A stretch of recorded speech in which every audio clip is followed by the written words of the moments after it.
ሲቪክ ማሕበር ምምላስ መንነትን መሬትን ትግራይ ኣብ ጉዳይ ምምላስ ተወረሩ ግዛኣታት ትግራይን መንነትን ኣዲባ ምስ መድረክ ተኣካላት ዘታሳሪጣ ኣቦ ወንበር እታ ማሕበር ኣይተ ኣብርሃ ገብረ ኣረጋዊ መንነትን ግዛኣትን ተጋሩ ብናይ ሕሉፍ ነገስታት ብፍላይ ብዘመነ ስልጣን ሓጽያት ምኒልክን ሃይለ ስላሴን ብሓይሊ ከም ዝተወረረን ነዚ ብሕጊ መረዳእታን ሰላማዊ መንገድን ንምምላስ ምስ መንግስትን ካልኦት ዝምልከቶም ኣካላትን ይስራሕ ከም ዘሎ ይገልጹ።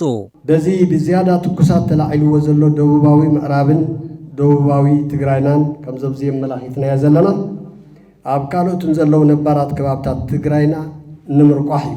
ብ1880ታትን ብሃፀይ ሚኒሊክ ብሓይሊ ዝተመንዝዐ ኣብ መገጣጠም ክልል ቤንሻንጉል ጉሙዝን ሃገረ ሱዳንን ዘሎ መተማ ዮሃንስን ከባቢኦን ኣብ ትሕቲ ክፍላት ሃገር ጎንደር ቆሪኖም እንትገዝእዎ መንነት ቋንቋኡ ባህሉ ታሪኹ ኩሉ ዓይነት ክባር መግለፂ ትግራዋይነቱ ጨፍሊቖም ብግዲ ኣምሓራይ ክኸውን ብምፍታን ንኣስታት 100 ዓመታት ቸቼ እናበልዎ ንዝፀንሑን ክሳብ ምፍታሕ ንዘይረኸበን ትሕዝቶ መሬት ትግራይ ንምጥቋም እዩ።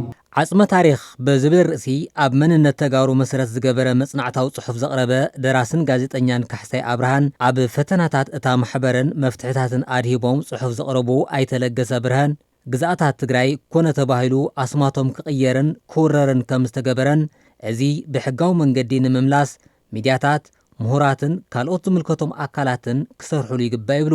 ብዝተፈላለዩ ከባብታት እናቆርመመ ንዓርሱ ዝወስዶ ንዓርሱ ንኻሊእ እውን ገጸ በረከት እናሃበ እዩ ዝኸይድ ብከሰላ ህዝና እምታ 1902 ኣብኡ ነበረ ናይ እንግሊዝ ኣመሓዳሪ ናብኡ ገጸ በረከት ሃፀይ ምኒልክ ሰንጢቖም ቆሪፆም ሰጒዖም ዝሃብዎ ወሳይ ከም ዘሎ ታሪኻት ኣለና ማለት እዩ።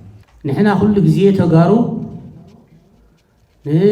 ናይ ባዕልና ዘሎ ውሽጥና ከይፈታሕና ናይ ካልኦት ሽግራት ክንፈትሕ ብዙሕ ግዜ ኢና ትፊና ታሪኽና እንድሕር እዚኣ ዘይምልሰልና መሬትና እንድሕር ዘይምልሰልና እንታይ ዝኾነ መንግስትና ክንመርፆ ኣብ ቀጻሊ ዝግበር ዝኾነ ዓይነት ምንቅስቓስ ታሪኽ ህዝቢ ትግራይን መሬት ትግራይን ዝምልስ መንግስቲ ይምፅአና ኢልና ኢና ተፅዕኖ ንገብር ማለት እዩ። ተሳተፍቲ እቲ መድረኽ ብወገኖም ኣብ ሕሉፍ ዝተወረሩ ግዛኣታት ትግራይ ዘይተመለሱ እናሃለዉ ሕዚ እውን ብሰንኪ ጽንተታዊ ኩናት ዳግም ካብ መረበቶም ከም ዝተፈናቐሉን እዚ መዕለቢ ክግበረሉ እዮም ጻውዒት ዘቕርቡ።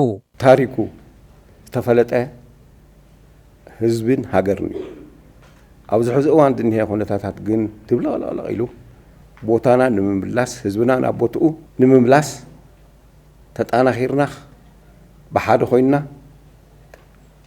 ተሓባቢርና ክንምልሶ ሓደ ዓብዪ ሽግርና ኣነ ዝመስለኒ ታሪኽና ዘይምፍላጥ እዩ።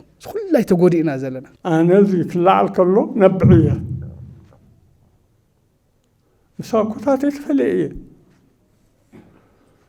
ዓጽመ ርስተይ መሬተይ ተወሲዱ እዩ። ኤርትራውያን ወሲዶም ኣምሓር ወሲዶሞ ከም ታዝማንያን ከም ሮሂንግያን ከይንኸውን ዘርኢ ጎሳይ ከይጠፍእ እየ ዝፈርሓ ኣነ ንባዕለይ። እንስሳትና ተቐቲለን ኣብ በረኻ ኣብ ሽረ ዘለዋ ኣብ ጫካ ዘለዋ እንስሳት ተሓሪደን ተበሊዐን መሬትና ይትረፍ እንስሳትና እኳ እንስሳትና ድኩላ ጠሊበዱ ሰስሓ ሚዳቕ ሓሪዶም ወዲኦምን እዮም። ስለምንታይ እሳቶም እውን ብልቦም ይኹን ኣይኣምንዎን ክወስድዎ እዮም እቲ መሬት እናበሉ ይነቕሉና ኣለዉ። ኣብቲ መድረኽ ኣብ ምምላስ መንነትን መሬትን ብተሳተፍቲ ሕቶታት ቀሪቦም ብዝምልከቶም ምላሽ ተዋሂቡ።